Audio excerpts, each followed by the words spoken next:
This is Once Upon a Crime in Hollywood, the Ronni Chasen story. Just 2 weeks after Miss Chasen was shot to death, Beverly Hills police had 43-year-old Harold Smith under surveillance and secured a warrant to search the apartment December 1st. Let's welcome back Louise Bardach. She covered the Chasen case closely for the Daily Beast. You can check out her website at bardachreports.com.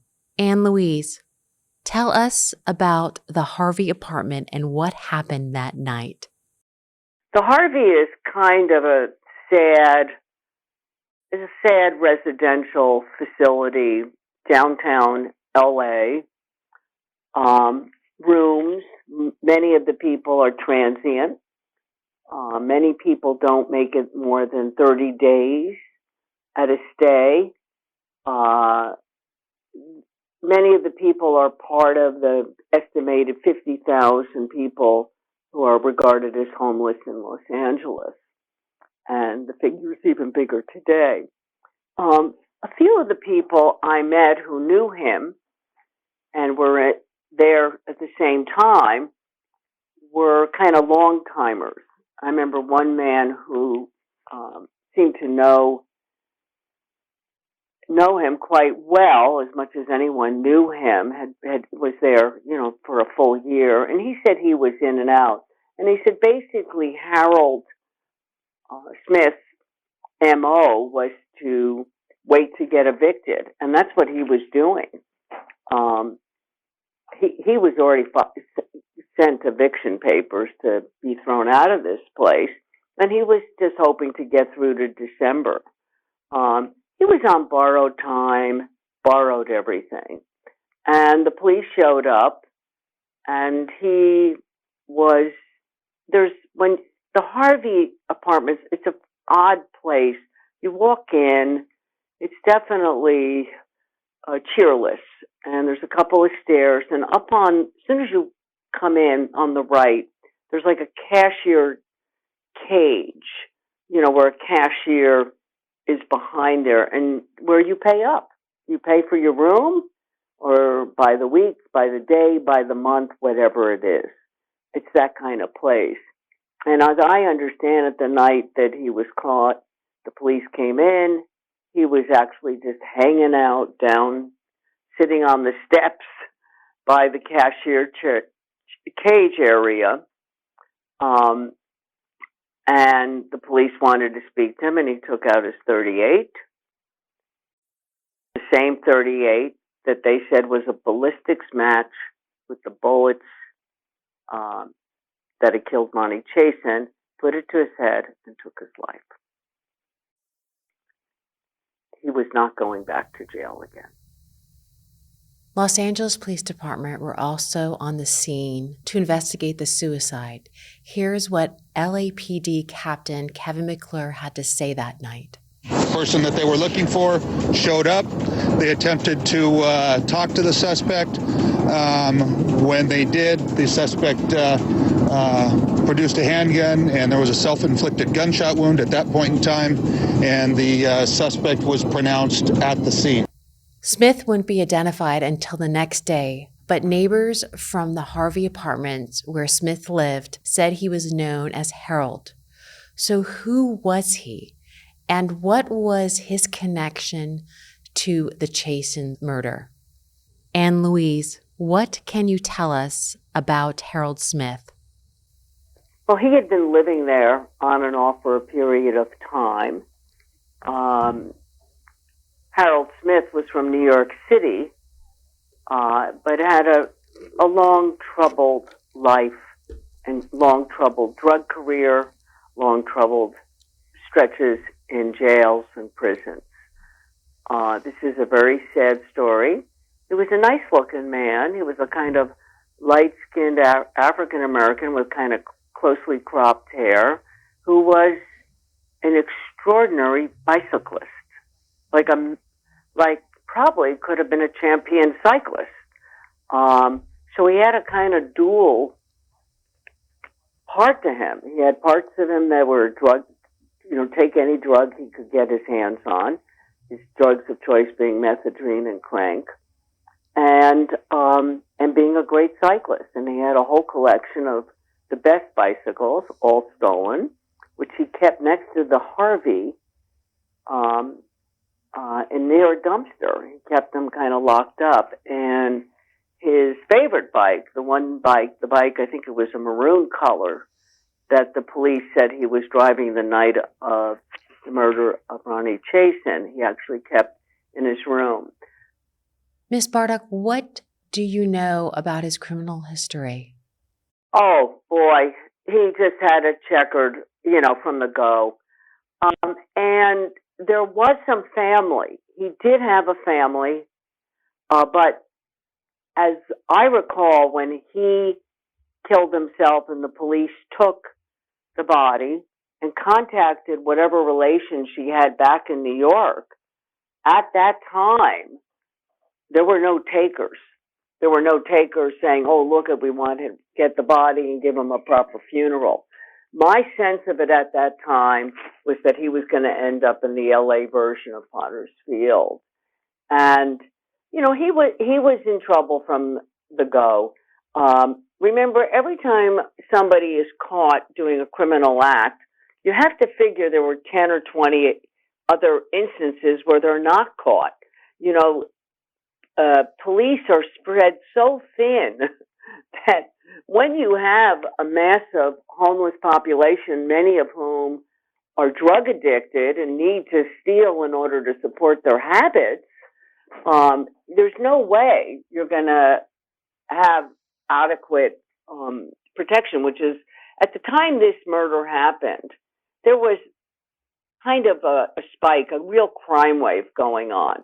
There had been a series of these snatch and grabs, women just walking on the streets, say of Beverly Hills or anywhere in LA, and then people doing these car robberies, but typically going to the the driver's side, and, putting the gun right at the driver's head, really scary. What's remarkable about this is for him to come on the passenger side, boy, really kind of shows a desperate kind of character. And I think really does rule out that no pro would ever go to the passenger side. Regarding Harold Smith's criminal history, and what we do know is he starts getting convicted. That's convicted, not arrested, of burglary in New York in 1985. Within 5 years, he does some time, he gets out, he moves to California. He gets arrested for burglary again in 1991. And he's arrested again in 1994. And he's picked up again in 1997. So you figure out what day of the week, or any week, that he's not doing a robbery, a snatch and grab. And remember, many people don't report these things, particularly in Beverly Hills. I remember speaking to people who had been robbed, who lived in this area, and they would give me their account, but they would say, do not use my name. I didn't even call the police. That's how wary people are about, they just don't want their names out there. So to have this amount of arrests, charges, etc., it tells us that this is a guy who has a history. The thing that struck me when I went through some of his records that the Beverly Hills Police Department pointed out is that he had a history of targeting women. Now, he's a strong guy. Boy, if you can cycle 10 miles a day as he did, you're strong, you're in good shape. You may be 3 sheets to the winds on methadone, but you're moving. Is that he had another attempted robbery in 98, a few years before this one. And what struck me in several of these cases is they were kind of blonde women, well-dressed. He knew how to do the snatch and grab. He knew that if you wanted to get some money, you went where the money is. So you may not have gone to the banks, but you went and he knew the kind of women, how they dressed, how they looked, where the money is. Now, when I wanted to say something interesting to me is when Ronni Chasen told a good friend of hers who I happen to know, when she tells her friend that she just leased a black Mercedes coupe, her friend said to her, gee, that you'll be a target, blonde woman and a black Mercedes. And that's true. If you're in the business of Harold Smith, which is, stealing your next drug fix, that might be what you're looking for. A black Mercedes with a blonde woman of a certain age with a certain amount of jewelry and designer clothes. And that was Ronni Chasen. So they never have occurred to her that she would have had this kind of encounter on Sunset Boulevard of all places. But she definitely was the type that Harold Smith had a history of pursuing for potential victims, getting their money, etc. I'm not aware of any record of him actually committing murder. I think he was pretty much a burglar and a thief, but it's very possible that there are previous hits. It all appears to be to steal money, to buy drugs, to live. And by the way, I just wanted to point out, he was sentenced to 11 years. And he did 10 years, because he was sentenced in 98. He doesn't get out till 2007. That's a long stretch. So he does a nice long stretch. So this guy is in and out of jail, facilities, prisons. He's everywhere. State, county, city prisons, federal. He's a guy who has known incarceration most of his life. And he was probably hopelessly demoralized. And that's probably what went through his head when he saw the cops coming in. He had a drug habit. He had run out of money.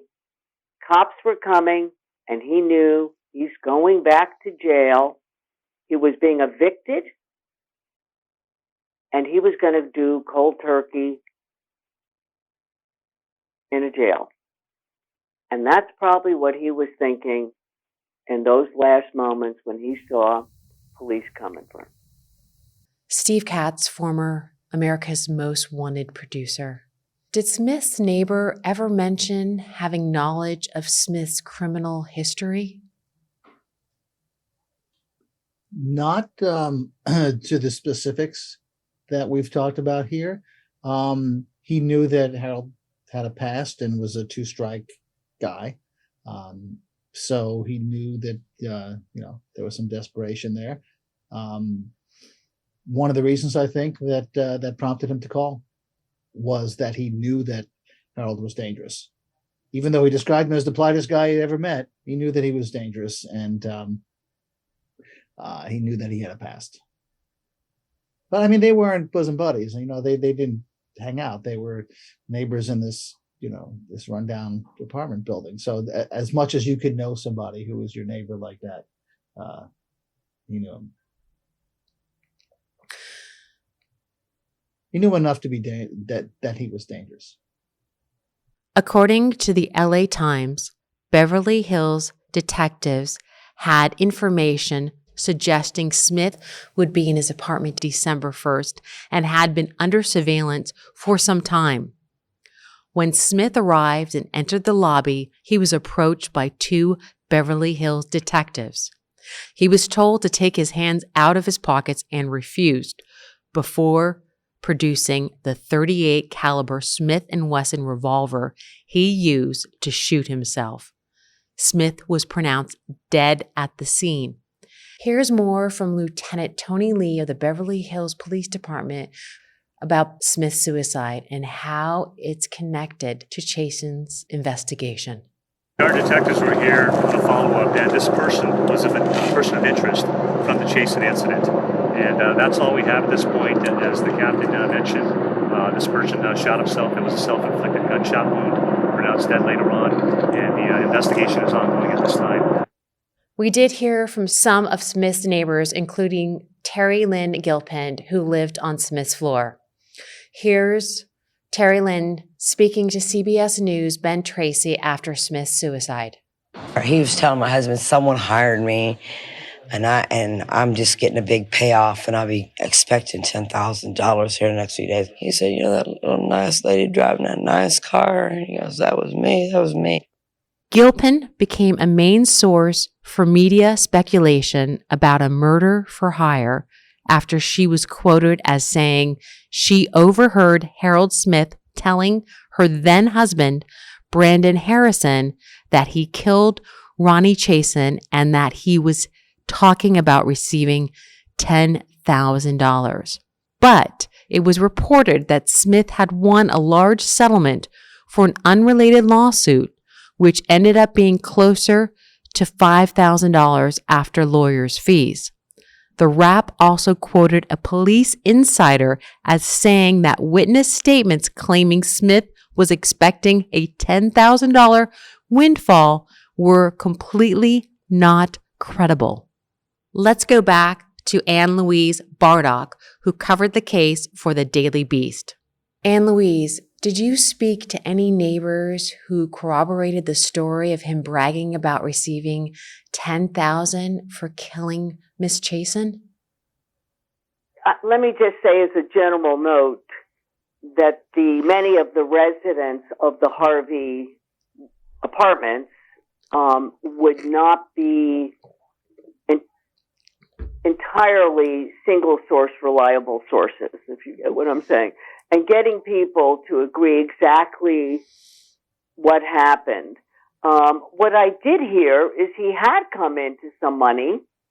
What my memory of it is that he had hired some ambulance attorney to file a lawsuit about something, some personal injury case, and had come into some money.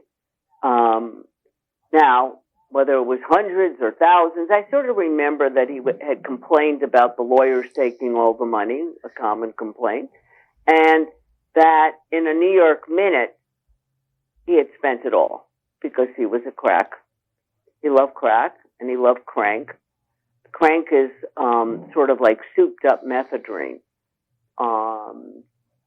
with God knows what else, and that the money was gone, and that one of the residents said to me, he asked to borrow money like a few days or later, and the guy said to him, well, wait a minute, you want to borrow money for toilet paper? You just said you came into all this money, and it was gone. So that is the life of drug addicts. I would also say that there were, aside from his drug addiction, and you're a drug addict for 20, 30, 40 years, whatever it was, there are all manner of emotional and mental problems. There's also damage. His drug of choice was speed, and speed causes literally physical brain damage. It erodes the synapses, affects memory, affects judgment, and all else. But like I said, everybody was in awe of his bicycling ability. So you had these, like Ronni Chasen, you had two different sides of this very sad creature, and then you had this incredibly random collision of two unlikely people. Smith had been evicted from his apartment 6 days after Chasen's murder and had asked the tipster to store some of his belongings in a box. The tipster told a Hollywood Reporter a Beverly Hills police detective placed Smith's belongings from the box on his bed and said, "Holy F, there's 4 empty shell casings." Remember, according to police, there were no shell casings found at the scene of Miss Chasen's murder. Another item they found was a bike belonging to Smith, The bike is significant because Harold Smith didn't drive. He was an avid biker and would reportedly travel long distances around Los Angeles. The tipster told America's Most Wanted that Smith came to his apartment 90 minutes after Miss Chasen was shot.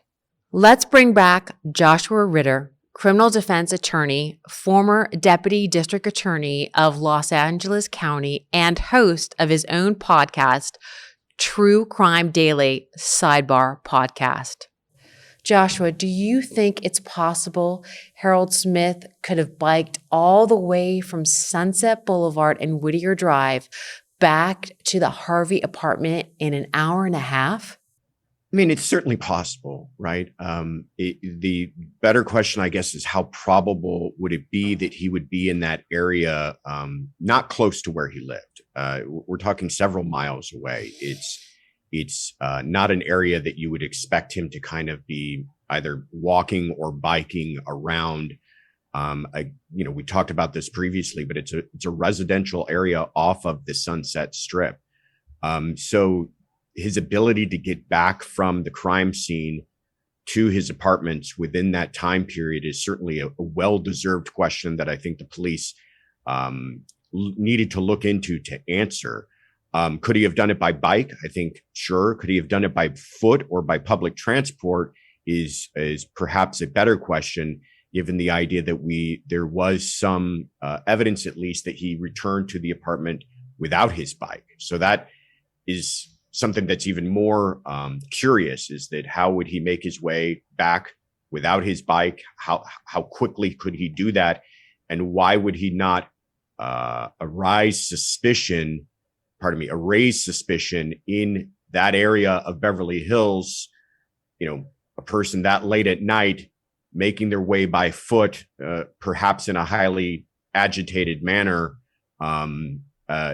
soon after having committed a murder, perhaps. These are all questions that I think added to the overall intrigue and curiosity surrounding the case, and people who question why it seems as though Beverly Hills pointed all fingers at Smith. Speaking to The Hollywood Reporter in 2016, the tipster said at 11 a.m. the morning after Chasen's murder, Smith knocked on his door asking to borrow $1 and told him he needed to get his bike in Beverly Hills. So how did Smith get back to the Harvey apartment the night of the murder, fast enough to be knocking on the tipster's door 90 minutes later without his bike? Why would he leave his bike in Beverly Hills? Did he really boast about being owed money for Miss Chasen's murder?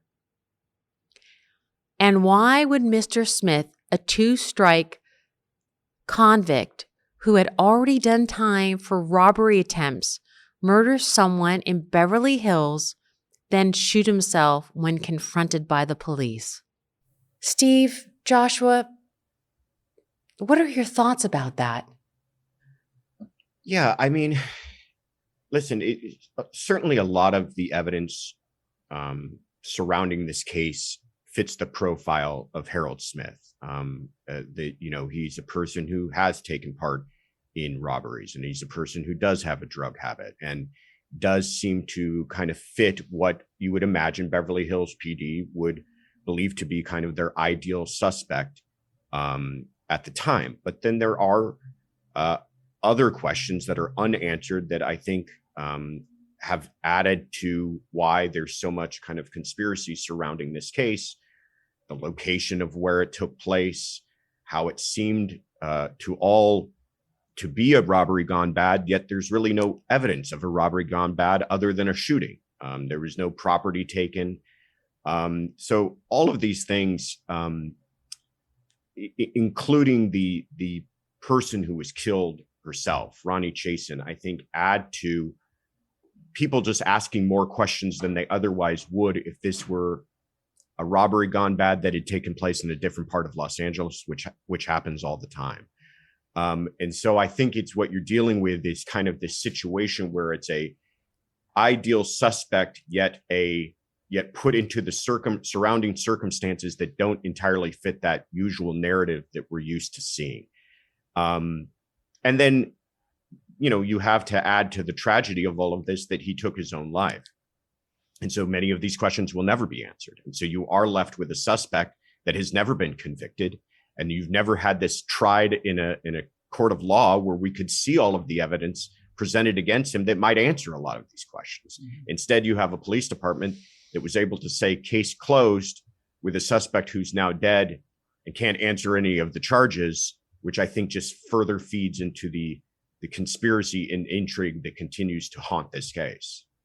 One of the things that strikes me about this case in particular, but oftentimes, is you hear people talk about questions, or you hear people even years later now talk about theories of what happened, and it's loaded with phrases like, this could have happened, or isn't it possible that, and you could speculate, and Josh, as a criminal defense lawyer, you know this well, you could speculate about everything involving a murder unless there's clear videotape showing the knife being plunged into the guy's chest. And even in this day and age, that's not good enough to prove. People are going to raise questions. Many of the questions raised about this case are because of all the things Josh said. The answers haven't been presented in court, but the evidence is pretty, convincing.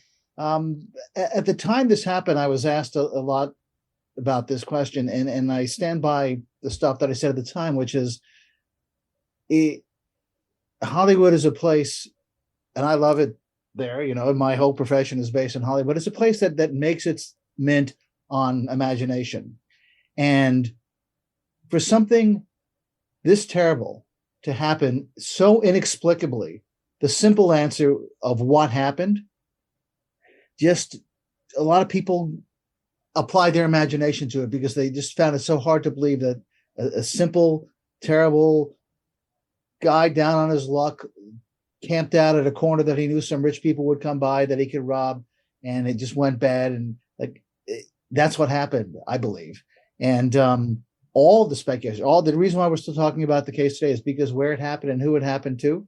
If it was Joan Smith in Des Moines, and no knock against Des Moines, I love Des Moines, but if it happened in a street corner at Des Moines at 3 a.m, no one would be talking about it. They would say, oh, there was a carjacking that went bad. Oh, isn't that terrible? And I'm not being pejorative to anybody who's raising questions. You should raise questions. You never trust anybody, as I said, unless you have the clear videotape showing the knife being plunged in. Questions are legitimate, absolutely. But I think in this case in particular, it's a combination of unbelievable that somebody who traveled in those circles could be killed by somebody who traveled in those circles, which, again, as Josh knows, I think you know this too, happens every day.